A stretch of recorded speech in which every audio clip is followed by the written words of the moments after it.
What you believe is what you are, even if it's not true. Walking by this guy and he had that look, mean mugs, and I was like, I just looked and smiled, and he just looked at me and he goes, "How you doing?" I was like, "I'm blessed." And then he kept walking. I was like, because I forget to ask sometimes, "How you doing?"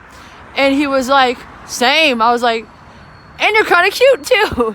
He turned around when I said that. I just kept walking like 2 blocks, and I hear beep beep, and I don't listen. I ignore it because people beep all the time. That's LA. He goes, he's yelling out the window. I'm like, "What?" And he's like, "You're cute too." The power of life and death is in the tongue. Your thoughts are powerful. What you believe is what you are. But I believe I'm a gorgeous, generous genius. That's how I carry myself. That's how I walk. I smile. People that like themselves are good to other people, regardless. You don't have to take no crap. You just leave. Don't say nothing, right? If you see something, say something. I told the lady she's beautiful. And she goes, "So are you?" I was like, "I know." I was like, I gotta speak. She laughed. I was like, I gotta speak the truth. God made me. If you're mean, then that's ugly. You're not beautiful if you're mean. The power of life and death is in the tongue.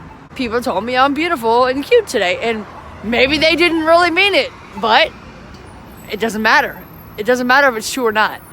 It's what you believe that matters, and it's what you say. Your thoughts are powerful. What you believe is what you are, even if it's not true. My name is Liberty. If this episode helped you, please share this with a friend and watch these episodes right here.